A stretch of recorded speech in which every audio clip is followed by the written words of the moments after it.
جو فارغ ہو گئے تھے میں تھوڑا سا 5-10 منٹ ٹھیک ہو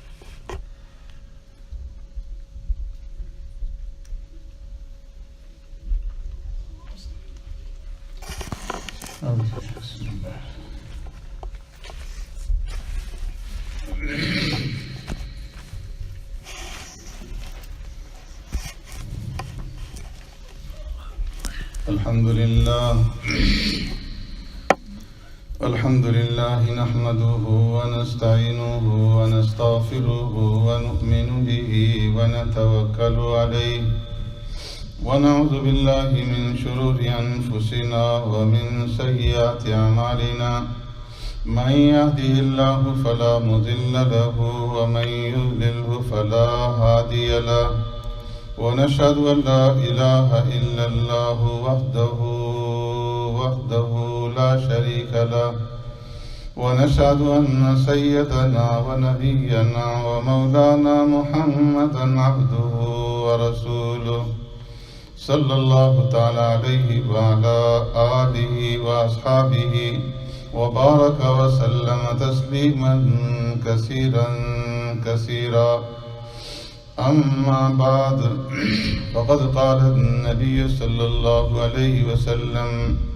اللهم بارك لنا في رجب وشعبان وبلغنا رمضان أو كما قال عليه الصلاة والسلام صدق رسول الله صلى الله عليه وسلم. حضرات گرامی، میری معزز بہنوں اور میری پیاری بیٹیوں، کافی دیر سے تقریباً 2 گھنٹوں سے آپ مسجد کے اندر ہیں اور الحمدللہ بچیوں نے بہت اچھا پروگرام پیش کیا ہے. اللہ رب العزت عمل کرنے کی توفیق عطا فرمائے. دین کی نسبت سے اور اپنی اصلاح کی نسبت سے آپ مسجد کے اندر تشریف لائی ہیں کہ ایک عظیم الشان برکتوں والا مہمان اسی ہفتے کے اندر ہمارے ہاں آ رہا ہے. اس مہمان کا استقبال کس طریقے سے کرنا ہے اور اس مہمان کی احترام کس طریقے سے کرنا ہے، اس کے بارے میں بچیوں نے اپنا پیغام آپ کے سامنے پیش کیا. چند ایک باتیں عرض کر کے میں دعا کرتا ہوں اور اس کے بعد جو ساتھیوں کی طرف سے آپ کی خدمت کے لیے کھانا تیار کیا گیا ہے وہ پیش کیا جائے گا. رمضان المبارک کا یہ عظیم الشان بابرکت مہینہ اسی ہفتے کے اندر اللہ رب العزت ہمیں نصیب فرما رہے ہیں اور یہ اتنا عظیم الشان مہینہ ہے کہ اس کی اہمیت اور اس کی برکات سے ہم واقف نہیں ہیں، بے خبر ہیں. روایتی طور پر، روٹین کے طور پر اس مہینے کو ہم گزار دیتے ہیں کہ رمضان المبارک کا مہینہ آ گیا، روزے رکھ لیں گے، نمازیں پڑھ لیں گے اور ہو جائے گا. اس لیے کہ ہم دنیا کے اندر، دنیا کے کام کاج میں، دنیا کے کاروبار میں، دنیا کی الجھنوں کے اندر الجھے ہوئے ہیں، تو ہمیں اس کا وہ احترام ہمارے دلوں کے اندر نہیں ہے اور وہ قدر و قیمت ہمارے دلوں کے اندر نہیں ہے جو اللہ والوں کے دلوں کے اندر اس مہینے کی ہوتی ہے. پیارے پیغمبر صلی اللہ علیہ وسلم اس عظیم الشان مہینے کے لیے پہلے سے تیاری فرماتے ہیں، مہینے پہلے سے جب رجب کا چاند نظر آتا اسی وجہ سے اللہ سے معاملے کر دیتے ہیں کہ اللہم بارک لنا فی رجب و شعبان وبلغنا رمضان، اے اللہ ہمارے لیے رجب اور شعبان کے مہینوں کے اندر برکت ڈال دیجیے اور ہمیں رمضان المبارک کا مہینہ صحت اور عافیت کے ساتھ عطا فرما دیجیے۔ آپ صلی اللہ علیہ وسلم کیوں انتظار فرماتے تھے اور کیوں پیارے پیغمبر صلی اللہ علیہ وسلم اپنی امت کو اس کا حکم دے رہے تھے، اس کی تعلیم دے رہے تھے کہ وہ رمضان کا استقبال کریں، رمضان کا انتظار کریں اور رمضان تک پہنچنے کے لیے صحت اور عافیت سے دعائیں مانگیں کہ صحت اور عافیت کے ساتھ ہمیں رمضان المبارک کا مہینہ نصیب ہو جائے۔ اور میں اس کی وجہ یہ ہے کہ رمضان المبارک کا جو مہینہ ہے، اس مہینے کو اللہ نے اپنا مہینہ قرار دیا ہے کہ یہ میرا مہینہ ہے، اور یہ مہینہ خاص طور پر اللہ رب العزت نے اس امت کو عطا فرمایا کہ یہ لوگ جو سال بھر دنیا کے کام کاج کے اندر مشغول رہے اور دنیا کے دھندوں میں لگ کر کے ہم سے دور ہو گئے ہیں، تو اس دوری کو ختم کرنے کے لیے، اپنا قرب اپنے بندوں کو نصیب کرنے کے لیے اللہ نے یہ مہینہ عطا فرمایا تاکہ میرے بندے 11 مہینے جو ہم سے دور رہے، ان کے دلوں کے اوپر زنگ چڑھ گیا، یہ گناہوں کے اندر مبتلا رہے، ان کی زبانوں سے غیبت ہوتی رہی اور دوسروں کی حق تلفی ہوتی رہی، میرے حقوق بھی ضائع کیے، میرے بندوں کے حقوق بھی ضائع کیے، تو یہ مہینہ میں انہیں عطا کرتا ہوں تاکہ اس مہینے کے اندر میرے بندے، میری بندیاں میرے سامنے رو دھو کر کے، میرے سامنے گڑ گڑا کر کے، عبادات کے ذریعے سے، دعاؤں کے ذریعے سے، توبہ اور استغفار کے ذریعے سے میرا قرب حاصل کر لیں، میری نزدیکی حاصل کر لیں۔ اسی وجہ سے اللہ رب العزت نے اضافی عبادت رمضان المبارک کے مہینے میں عطا فرمائی تراویح کی شکل کے اندر، کہ اس کے اندر 40 اضافی سجدے عطا فرما دیے، اور سجدہ عبادات میں سے وہ عبادت ہے کہ سب سے زیادہ سجدے کی حالت میں بندہ اور بندی اپنے رب کے قریب ہوتے ہیں۔ ان اقرب ما یکون العبد من ربہ وہو ساجد، کہ بندہ اپنے رب کے سب سے زیادہ جو قریب ہوتا ہے وہ سجدے کی حالت میں ہوتا ہے۔ تو اضافی اللہ نے 40 سجدے عطا فرما دیے کہ میرا بندہ سجدہ کرتا رہے اور سجدے کے ذریعے سے میرا قرب حاصل کرتا رہے۔ تو یہ اللہ کا قرب حاصل کرنے کا، اللہ کی نزدیکی حاصل کرنے کا، اللہ کا محبوب بننے کا مہینہ ہے، اور یہ وہ مہینہ ہے کہ جس کے اندر ہم اللہ سے اپنا تعلق جوڑ سکتے ہیں، اللہ کے رسول صلی اللہ علیہ وسلم کے ساتھ اپنا تعلق جوڑ سکتے ہیں، اللہ اور اللہ کے رسول کی محبت اپنے دلوں کے اندر پیدا کر سکتے ہیں، اور اپنے گناہ معاف کروا سکتے ہیں، گناہوں کی بخشش کروا سکتے ہیں، اور اس مہینے کے اندر ہم اپنی جنت بنا سکتے ہیں اور اپنے آپ کو دوزخ سے چھٹکارا دلا سکتے ہیں، بشرطے کہ اس مہینے کو پورے ادب کے ساتھ اور پورے احترام کے ساتھ اس مہینے کو گزارا جائے۔ جس طریقے سے ہر ایک شعبے کے اندر، زندگی کے اندر جو لوگ ہوتے ہیں وہ سیزن آنے کے اوپر محنت کرتے ہیں، ایک کاشتکار اور زمیندار جب زمینداری کا سیزن آتا ہے، کاشتکاری کا سیزن آتا ہے، تو اس کے لیے پہلے سے تیاری کرتا ہے، اس کے لیے وہ انتظام کرتا ہے کہ میں نے زمین کے اندر ہل چلانی ہے تو بیل مجھے میسر ہوں گے یا نہیں، اگر بیل اس کے پاس نہیں ہے تو وہ بیلوں کا انتظام کرتا ہے، ہل کا انتظام کرتا ہے، کھاد کا انتظام کرتا ہے، اور ایک دوسرے کو دعوت دیتا ہے کہ بھائی کاشتکاری کا سیزن آ رہا ہے، تم نے تیاری کی ہے یا نہیں کی؟ تو وہ پہلے سے تیاری کر کے زمین کو نرم کرتا ہے اور پھر اس کے اندر جا کر کے عمدہ بیج جو ہے وہ زمین کے اندر ڈالتا ہے، کھاد ڈالتا ہے، تاکہ عمدہ فصل مجھے حاصل ہو۔ اسی طریقے سے اس ملک کے اندر ہم دیکھتے ہیں کہ کرسمس کے موقع پر اور نیو ایئر کے موقع پر، سال نو کے موقع پر جو ہمارے بھائی ٹیکسی کرتے ہیں تو وہ پوری محنت کرتے ہیں ان دنوں کے اندر، اور پھر پورے ویک میں سے جو ویکینڈ ہے اس کے اندر محنت کرتے ہیں کہ یہ کمائی کے دن ہیں، یہ کمائی کے اوقات ہیں۔ پھر جب سیل لگتی ہے تو لوگ بازاروں کا رخ کرتے ہیں، مارکیٹوں کا رخ کرتے ہیں کہ کون سی چیز جو ہے ہمیں سستے داموں حاصل ہو جائے گی۔ تو اسی طریقے سے اللہ رب العزت نے اس رمضان المبارک کے مہینے کو سیزن کا مہینہ بنا دیا ہے کہ سال کے 11 مہینے جو کچھ بندے کرتے رہے، اب اس مہینے کے اندر میری رحمتوں کو لوٹ لیں، میری برکات کو حاصل کر لیں اور میرا قرب جو ہے وہ حاصل کر لیں۔ اس لیے سرکار دو عالم صلی اللہ علیہ وسلم نے رمضان المبارک کے مہینے کی آمد سے پہلے صحابہ اکرام رضوان اجمعین کے سامنے عظیم الشان خطبہ دیا اور فرمایا کہ یا ایھا الناس قد اظلکم شہر عظیم شہر مبارک، اے لوگو تمہارے اوپر ایک عظیم الشان مہینہ آ رہا ہے، ایک بابرکت مہینہ آ رہا ہے، ایسا مہینہ آ رہا ہے کہ لیلۃ فیہ خیر من الف شہر، کہ جس کے اندر ایک رات ایسی ہے جو 1000 مہینوں سے بہتر ہے۔ اس ایک رات کے اندر بندے عبادت کر کے 83 سال سے زیادہ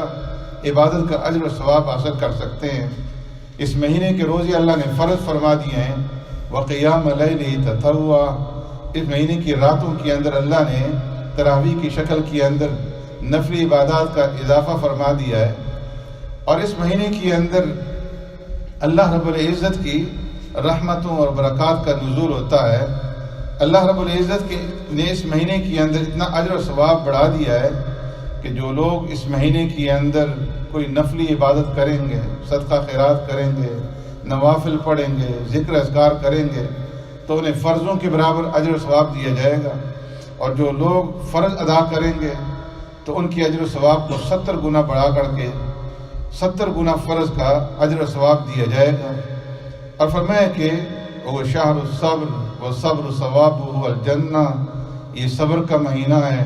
جو لوگ صبر کریں گے اس کے بدلے میں اللہ جنت عطا فرمائیں گے۔ شہر المواسات، یہ ہمدردی کا مہینہ ہے، غمخواری کا مہینہ ہے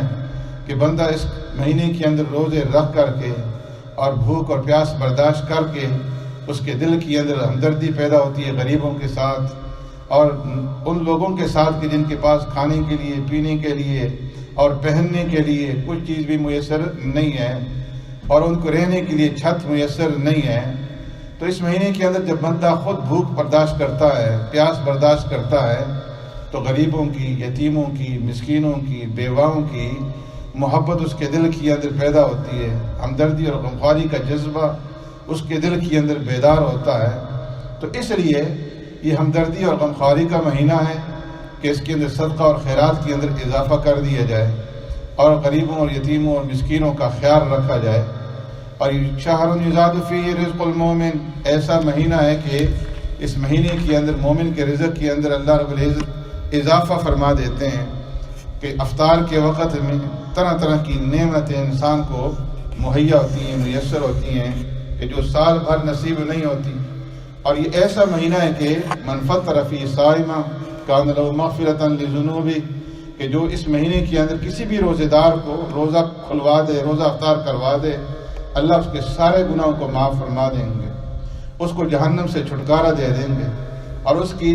گلے کو، اس کی گردن کو جہنم سے خلاصی عطا فرما دیں گے۔ اور جتنے روزے دار کو اجر دیں گے اتنا ہی اس افطار کرانے والے کو بھی اللہ رب العزت اجر و ثواب عطا فرمائیں گے، اور اس کے اجر و ثواب میں کوئی کمی نہیں کی جائے گی۔ صحابہ نے عرض کیا کہ اللہ کے رسول، ہمارے پاس ہر ایک آدمی کے پاس ہمت نہیں ہے، طاقت نہیں ہے، اتنی قوت نہیں ہے کہ ہم روزے دار کو روزہ افطار کروا سکیں، تو جو غریب لوگ ہیں وہ اس ثواب سے محروم رہ جائیں گے۔ اللہ کے رسول نے فرمایا کہ نہیں، جس کے پاس زیادہ نہیں ہے، پانی ہے، تو وہ پانی کے ذریعے سے، پانی کے ایک گھونٹ کے ذریعے سے، کھجور کے ایک دانے کے ذریعے سے، دودھ کی ایک گھونٹ کے ذریعے سے، لسی کی ایک گھونٹ کے ذریعے سے، شربت کے ایک گھونٹ کے ذریعے سے کسی کو روزہ دار کو روزہ کھلوا دے گا، افطار کروا دے گا،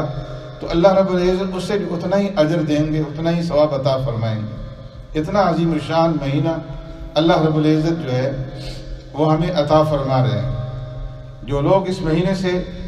اس کی قدر نہیں کریں گے اور اس مہینے سے اس کی برکات حاصل نہیں کریں گے، محروم رہ جائیں گے، تو اس سے بڑا کوئی معروف نہیں ہے کہ جسے رمضان کا مہینہ مل جائے اور وہ اس سے فائدہ نہ اٹھا سکے، اپنی مغفرت نہ کروا سکے، اللہ کا مقرب نہ بن سکے، اللہ کا قرب حاصل نہ کر سکے، اپنے آپ کو جہنم سے چھڑا نہ سکے، تو فرمایا کہ اس سے بڑھ کر کے کوئی بڑا بدبخت انسان نہیں ہے۔ پیارے پیغمبر صلی اللہ علیہ وسلم ایک مرتبہ مسجد نبی میں تشریف لاتے ہیں، صحابہ اکرام تشریف فرمائیں، آپ صلی اللہ علیہ وسلم ممبر کی طرف بڑھتے ہیں، صحابہ سے فرماتے ہیں کہ صحابہ قریب آ جاؤ، ممبر کے نزدیک ہو جاؤ۔ صحابہ ممبر کے قریب پہنچتے ہیں، آپ صلی اللہ علیہ وسلم ممبر پر چڑھنے کے لیے پہلی سیڑھی پر، پہلے زینے پر اپنا پاؤں مبارک رکھتے ہیں تو ساتھ فرماتے ہیں آمین، پھر دوسری سیڑھی پر پاؤں رکھتے ہیں، فرماتے ہیں آمین، تیسری سیڑھی پر پاؤں رکھتے ہیں، فرماتے ہیں آمین، خطبہ دیتے ہیں، اور خطبہ دینے سے فارغ ہونے کے بعد جب ممبر سے نیچے تشریف لاتے ہیں تو صحابہ اکرام عرض کرتے ہیں اللہ کے رسول صلی اللہ علیہ وسلم، آج آپ نے ایسا عمل کیا ہے کہ اس سے پہلے ہم نے آپ کو ایسا کرتے ہوئے کبھی نہیں دیکھا۔ آپ نے پہلی سیڑھی پہ قدم رکھا تو کہا آمین، دوسری سیڑھی پہ قدم رکھا تو فرمایا آمین، تیسری سیڑھی پہ قدم رکھا تو فرمایا آمین۔ اس آمین کہنے کی وجہ کیا ہے؟ تو سرکار دو عالم صلی اللہ علیہ وسلم نے ارشاد فرمایا کہ جب میں نے پہلی سیڑھی پہ قدم رکھا، میرے سامنے جبرائیل آئے اور جبرائیل امین نے آ کر کے کہا کہ ہلاک ہو جائے وہ آدمی، ہلاک ہو جائے وہ شخص کہ جس کو رمضان المبارک کا مہینہ نصیب ہو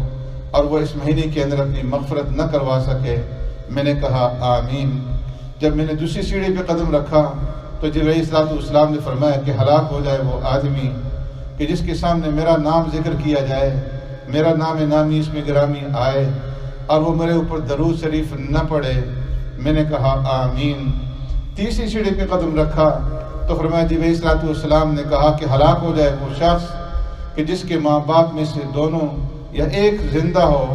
اور وہ اس کی خدمت کر کے جنت کو حاصل نہ کر سکے۔ میں نے کہا آمین۔ اب اندازہ لگائیں کہ بد دعا کرنے والی ہستی کون سی ہے کہ جو فرشتوں کی سردار ہے، حضرت جبرائیل صلی اللہ علیہ وسلم، اور اس کے اوپر آمین کہنے والی ہستی وہ ہے کہ جو ساری انسانیت کی سردار ہے اور جو اللہ کے محبوب ہیں، جس کے لیے جبرائیل بد دعا کریں اور جس کی بد دعا کے اوپر پیارے پیغمبر صلی اللہ علیہ وسلم آمین کہیں، اس کی ہلاکت کے اندر،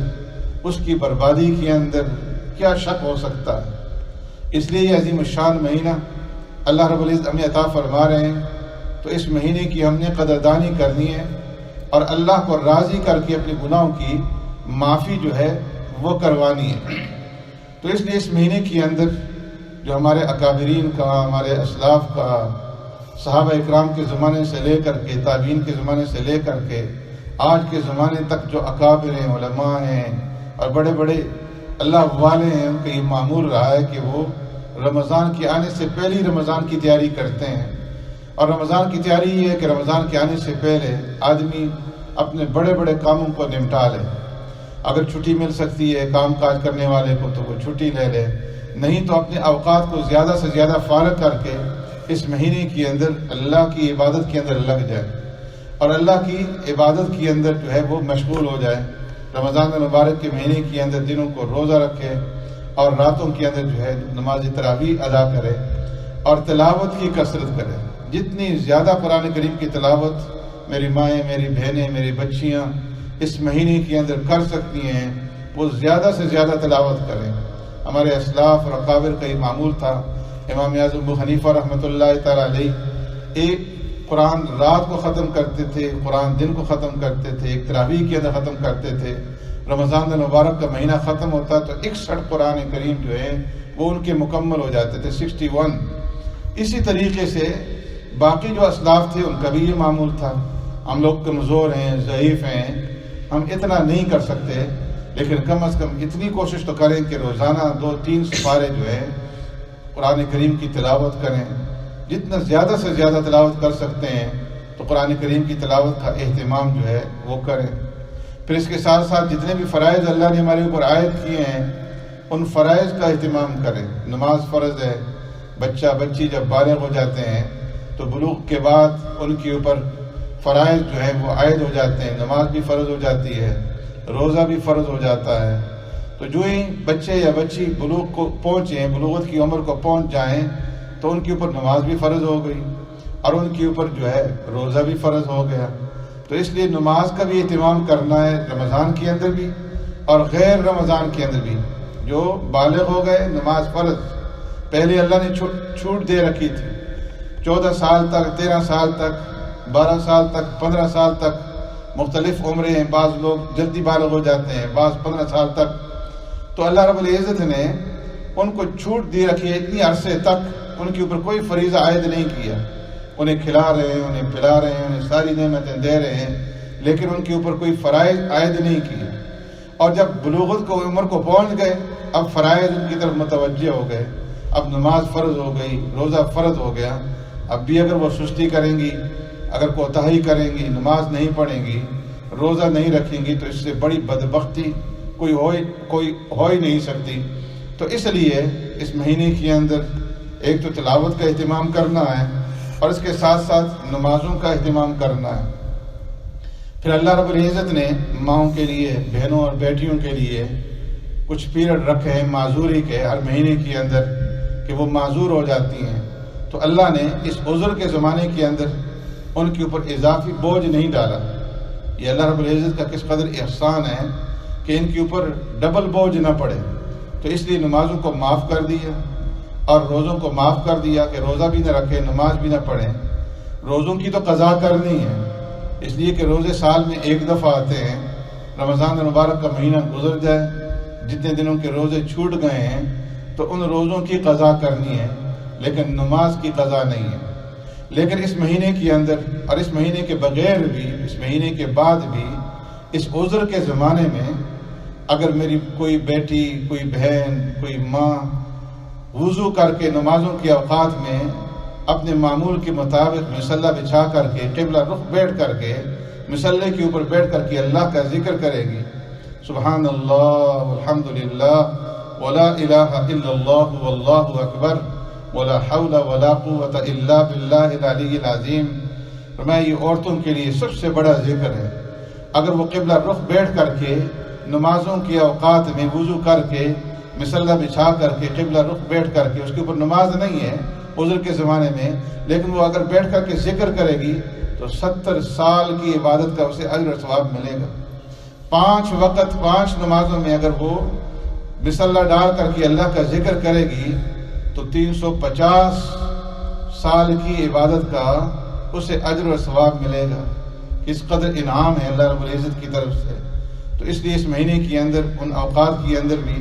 نمازوں کے اوقات میں مصلی بچھا کر کے اللہ کا ذکر کثرت کے ساتھ کیا جائے، اس لیے کہ جنت جو کچھ بنے گی تو ہمارے یہاں سے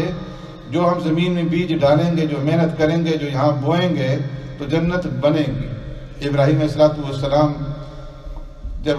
پیارے پیغمبر صلی اللہ علیہ وسلم معراج پہ تشریف لے گئے تو بیت المعمور 7ویں آسمان پر ابراہیم علیہ السلام سے ملاقات ہوئی، تو ابراہیم علیہ السلام نے فرمایا کہ محمد میری امت کو، اپنی امت کو جا کر کے سلام کہنا، اور سلام کی بات کہنا کہ ان الجنت قیعان، جنت بالکل ویران ہے، چٹیر میدان ہے، نہ وہاں پر محلات ہیں، نہ وہاں پر باغات ہیں، نہ وہاں پر نہریں ہیں۔ تمہاری جنت بنے گی تمہارے عمل سے، یہ نہیں ہے کہ تم جنت میں پہنچو گے اور سب کچھ تمہیں مل جائے گا۔ جنت بنانی ہے دنیا کے اندر رہ کر کے۔ اللہ نے یہ دنیا کی زندگی اسی لیے دی ہے کہ ہم نے جنت بنانی ہے۔ الدنیا مزرعۃ الآخرہ، یہ آخرت کی کھیتی ہے۔ تو یہاں جتنا بیٹھ کر کے اللہ کا ذکر کریں گے وہاں درخت لگیں گے، وہاں محلات بنیں گے۔ اگر یہاں پر ہم اس جنت نہیں بنائیں گے تو وہاں ہمیں کچھ نہیں ملے گا۔ تو اس لیے کثرت کے ساتھ اس مہینے کے اندر اللہ کا ذکر کرنا ہے، درود شریف کا اہتمام کرنا ہے اور استغفار کا اہتمام کرنا ہے۔ کم از کم 100 دفعہ صبح، 100 دفعہ شام درود شریف، استغفار، اور تیسرا کلمہ سبحان اللہ والحمد للہ ولا الہ الا اللہ واللہ اکبر ولا حول ولا قوت الا باللہ العلی العظیم، اور لا الہ الا اللہ سبحان اللہ وبحمدہ سبحان اللہ العظیم۔ ان تمام کلمات کا، ذکر کا جو بھی آپ کو ذکر آئے اس کا جو ہے وہ اہتمام کرنا ہے کثرت کے ساتھ. ویسے بھی چلتے پھرتے اٹھتے بیٹھتے شام کے وقت ہنڈی بنا رہی ہیں, افطاری کی تیاری کر رہی ہیں, تو ساتھ ساتھ زبان کے اوپر اللہ کا ذکر جاری ہو. جتنا بھی آپ تیاری کر رہی ہیں گھر والوں کے لیے, جتنے بھی آپ عمل کرتی ہیں گھر کے اندر کھانے کا پکانے کا, اس کے اوپر بھی اللہ رب العزت بے شمار آپ کو اجر و ثواب عطا فرمائیں گے. لیکن اس کے دوران جو ہے ساتھ ساتھ زبان اگر اللہ کے ذکر کے ساتھ منور رہے گی اور زبان کے اوپر اللہ کا ذکر ہوگا تو ڈبل جو ہے آپ کو اجر و ثواب ملے گا اور آپ کی جنت جو ہے وہ بنتی چلی جائے گی. اگر کسی کے اوپر زکوٰۃ فرض ہے, 7.5 تولہ سونا کسی کی ملکیت کے اندر ہے تو اس کے اوپر زکوٰۃ فرض ہے, اسے چاہیے کہ وہ زکوٰۃ ادا کرے. اگر اس نے گزشتہ زندگی میں ادا نہیں کی, اب حساب لگا کر کے تھوڑی تھوڑی کر کے ساتھ ساتھ جو ہے زکوٰۃ ادا کرنے کا اہتمام کریں. اسی طریقے سے اگر نقدی اس کے پاس ہے, 52.5 تولہ چاندی ہے, اس کی مالیت کو مال پہنچتا ہے اور وہ اس کی اپنی ملکیت ہے تو اس کے اوپر زکوٰۃ فرض ہے, اس کی زکوٰۃ ادا کرنے کا اہتمام کریں. اس کے ساتھ ساتھ اگر تلاوت کرتے رہیں تو سجدہ تلاوت اگر باقی رہ گئے ان کو ادا کرنے کا اہتمام کریں. قضا نمازیں ہیں تو ان نمازوں کو اس مہینے کے اندر جو ہے ان کو لٹانے کی کوشش کریں. ہر نماز کے ساتھ 1-2 نمازیں جو ہے وہ قضا لٹاتی رہیں. اس کے ساتھ ساتھ نوافل, تہجد کی نماز ہے, اشراق اور چاش کی نماز ہے, اوابین کی نماز ہے, جتنی کثرت کے ساتھ ہو سکے نوافل جو ہے وہ بھی ادا کرتے رہیں. اور اس کے ساتھ ساتھ اپنے آپ کو گناہوں سے بچانے کا اہتمام کریں. کسی کی غیبت نہ ہو اور کسی کے ساتھ بد زبانی نہ ہو, کسی کو گالم گلوچ نہ ہو اور کسی کی جو ہے وہ چغلی نہ ہو, جھوٹ نہ بولا جائے. اللہ رب العزت نے قرآن کریم کے اندر ارشاد فرمایا یا ایھا الذین آمنوا اجتنبوا کثیرا من الظن ان بعض الظن اسم, اے لوگوں بدگمانی سے بچو کہ بدگمانی گناہ ہے. ولا تجسسوا, ٹو میں نہ لگو کہ میری ساس جو ہے کیا باتیں کر رہی ہے میرے متعلق, میں چپ کر کے سنوں فلاں کیا باتیں کر رہی ہیں, فلاں کیا باتیں کر رہی ہیں. اس تجسس کے اندر مت لگو. ولا یغتب بعضکم بعضا, ایک دوسرے کی غیبت مت کرو کہ غیبت کرنا جو ہے یہ اپنے بھائی کا اپنی بہن کا گوشت کھانا ہے. اور فرمایا کہ کوئی بھی تم میں سے اس کو پسند نہیں کرے گا کہ وہ اپنے بھائی اور اپنی بہن کا گوشت کھائے. تو اس لیے غیبت کو اپنے آپ جو ہے اس مہینے کے اندر خاص طور پر بچاؤ. اپنی زبان کو کنٹرول کے اندر رکھو, زبان کے اوپر صرف اللہ کا ذکر ہو اور اللہ کی یاد ہو, نہ کسی کی غیبت ہو, نہ کسی کی چغلی ہو اور نہ کسی کی ٹوہ کے اندر لگے. تو اس لیے زبان کو کنٹرول کے اندر رکھنا ہے. اور اس کے ساتھ ساتھ جو حقوق العباد میں کمی ہو چکی ہے, کسی کا حق ادا نہیں کیا, ماں کا حق ادا نہیں کیا, باپ کا نہیں کیا, ساس کا نہیں کیا, بیوی کا حق ادا نہیں کیا, بہن کا حق ادا نہیں کیا, پڑوسی کا نہیں کیا, تو ان سے معافی مانگ لی جائے کہ ہم سے جو اس سے پہلے تمہاری حق تلفی ہوئی اللہ کے لیے ہمیں معاف کر دو. اسی طریقے سے غیبت کے بارے میں معافی مانگنا کہ میری بہن, میرے بھائی, میری ماں, جو مجھ سے کہا گیا سنا گیا, جو مجھ سے غلطیاں ہوئی, اللہ کے لیے مجھے معاف کر دو. اور پھر اس کے ساتھ ساتھ جو ہے توبہ اور استغفار کا اہتمام کرنا, دعاؤں کا اہتمام کرنا. خاص طور پر افطاری کے وقت میں تھوڑی دیر پہلے فارغ ہو کر کے بیٹھ کر کے خود بھی اور بچوں کو بٹھا کر کے بچوں سے بھی دعاؤں کا اہتمام کروانا. سحری کے وقت میں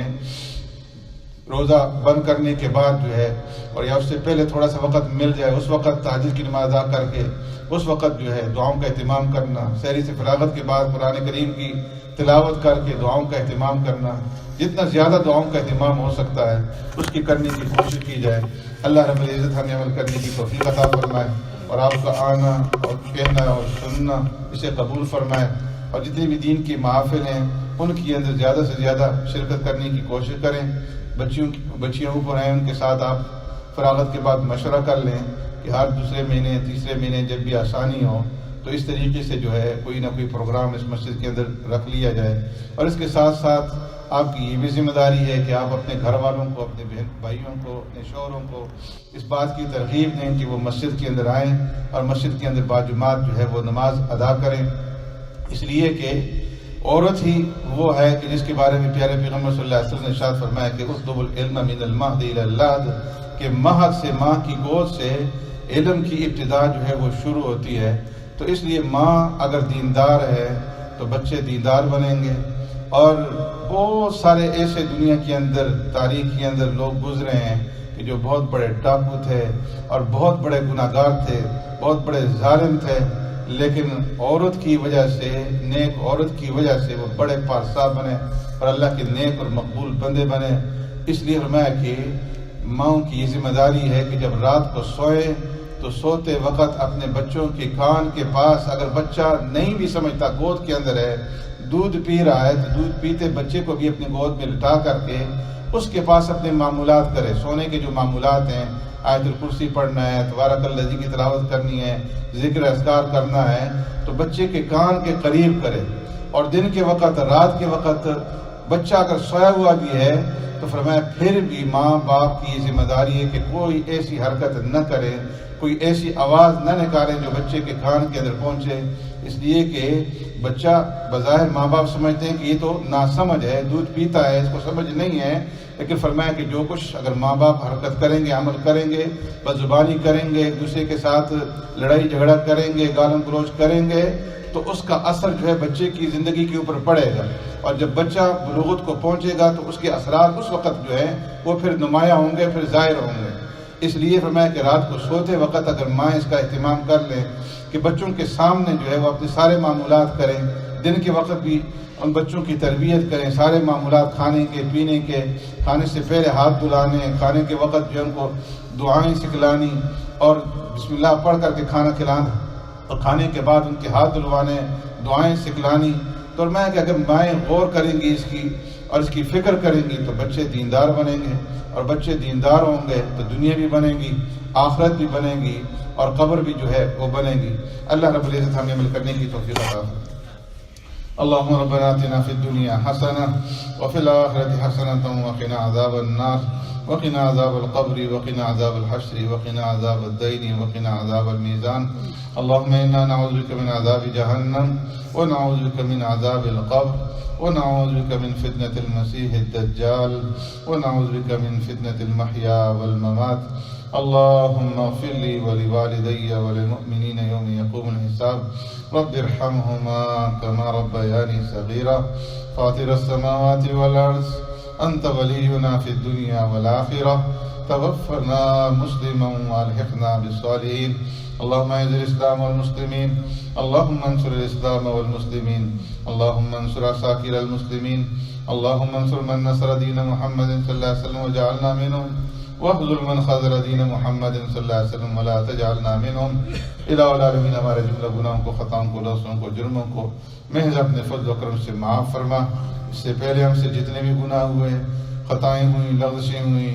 جرم ہوئے، چھوٹے گناہ، بڑے گناہ، اے اللہ ہم تمام گناہوں سے توبہ طائب ہوتے ہیں، ہماری توبہ قبول فرما، ہمارے جملہ گناہوں کو، خطاؤں کو، لفظوں کو معاف فرما، آئندہ کے لیے ہر قسم کے گناہوں سے ہمیں بچائے رکھ۔ اے اللہ یہ عظیم الشان مہینہ رمضان المبارک کا آ رہا ہے تو صحت کے ساتھ اور خیر اور عافیت کے ساتھ ہمیں یہ مہینہ نصیب فرما، اور اے اللہ اس مہینے کا پورا احترام کرنے کی ہمیں توفیق عطا فرما، اس مہینے سے پوری طرح مستفید ہونے کی ہمیں توفیق عطا فرما، اعمال کے ساتھ اس مہینے کو زندہ رکھنے کی ہمیں توفیق عطا فرما۔ اے اللہ تو قدم قدم پر ہماری دستگیری فرما، ہماری مدد فرما۔ اے اللہ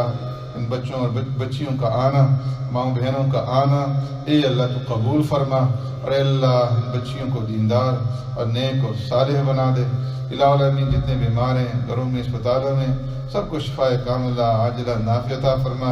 اور اے اللہ جتنے پریشان حال ہیں سب کی پریشانیوں کو دور فرما دے، اور اے اللہ جتنے مقروض ہیں سب کی قرضوں کی ادائیگی کے لیے غیر اسباب پیدا فرما دے، اور اے اللہ جو بچے اور بچیاں